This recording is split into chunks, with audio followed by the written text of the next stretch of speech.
Hello. Oof. It's been a hot minute.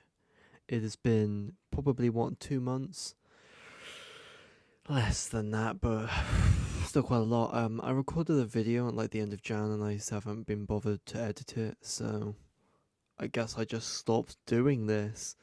Yeah. So just wanted to come back in, check in on my squad fam, all you little goobers, and just see how you doing, how you been.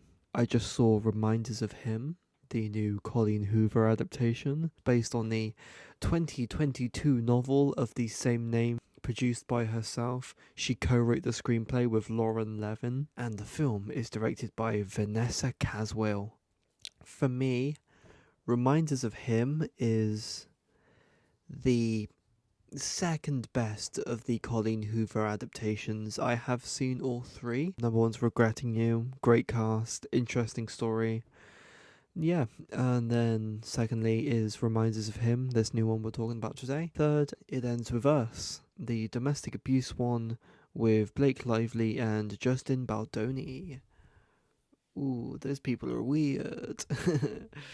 Yeah, anyway, let's get into this film. I have not organised my thoughts into an internet friendly tier list. So, no. Yeah, just start right at the gate. My thoughts. It's enjoyable. Like all of these films, it's very watchable, it's very content, it is consumable. Did I think it was great?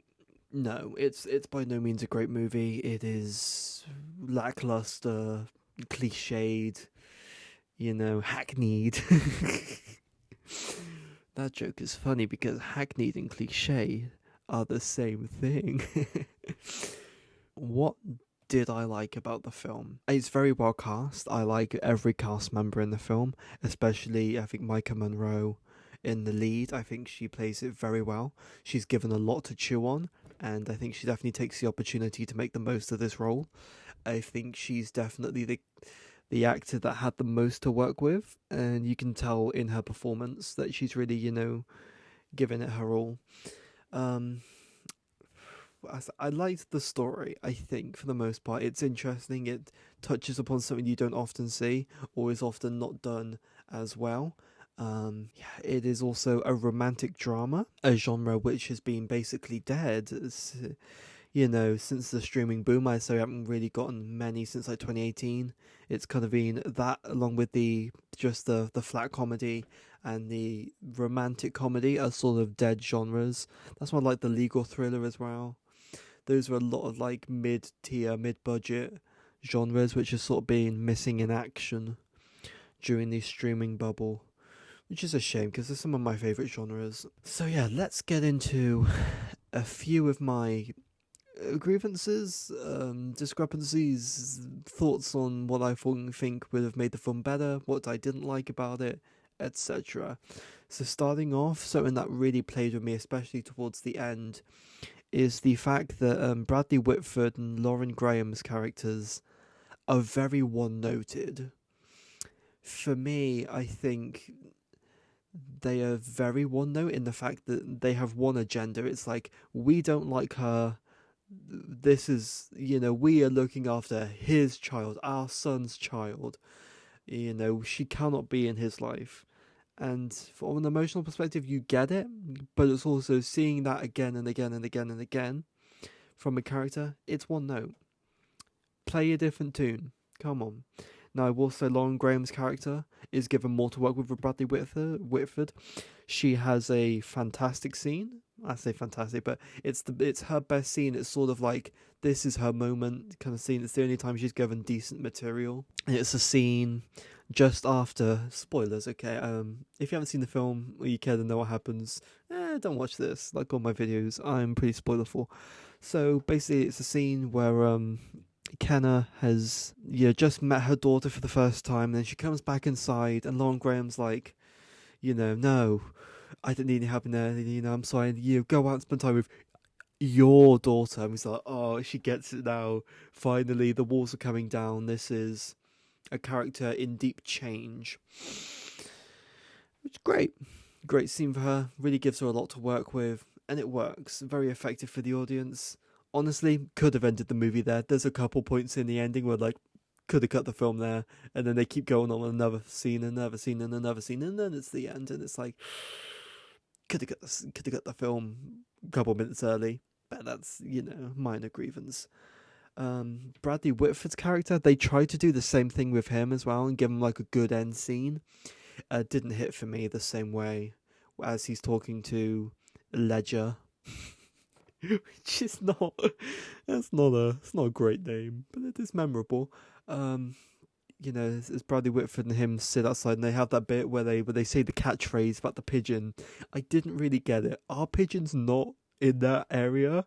Because I don't think it's uncommon to think something is a pigeon, and they'll be like, "Oh shit, I was so high, it's a baseball glove," and then they have to recall it when they actually see a pigeon, like it's some sort of mystical thing. Didn't get it. Would have cut that from the movie. That's just me. So yeah, that's sort of my talk on the tertiary characters. Okay, another thing I want to talk about the morality of the case, which is Kenna pleading guilty to the vehicular manslaughter of her boyfriend and the father of her currently, as at this point, unborn child, and then who we later find out that it wasn't really what it seemed. And she was like pressured into taking the guilty plea because she thought her life was over because she didn't know she had the child. Oh, I didn't like it. Well, no, I did. I thought they made it. They did a good reveal. They did this and this and this right, but I just kept on thinking in my mind. Okay, So in the movie, when we see the scene, it's like they go out. It's his birthday or whatever, and they pop half an edible like an hour or two, like an hour or so before they go for before they start driving again.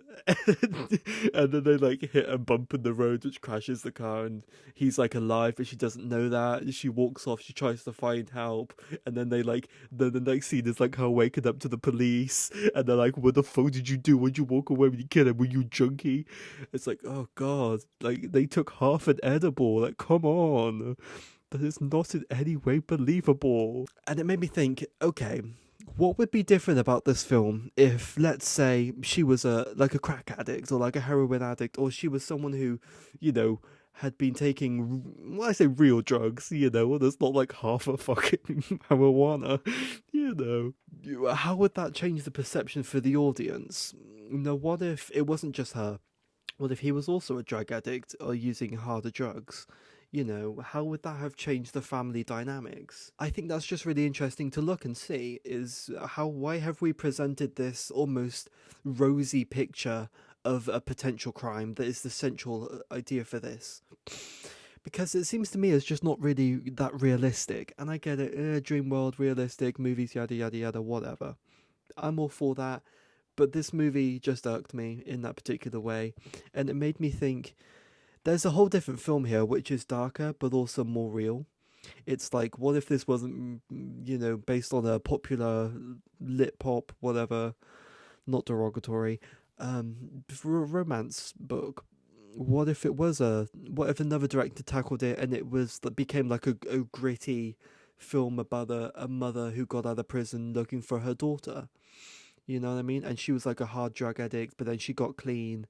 And after, would we have more sympathy for her? Would we have less? Would we have more sympathy for the parents? And what if their son was a drug addict as well? Would they be more empathetic to her? Or would they be less? I think these are just the questions that are interesting to think about, especially as a writer. I think, what do I like about this? What would I change? What can I turn into my own movie? I think that's just a really interesting idea, to also examine the sort of the socio-political dynamics here. These are middle-class white people.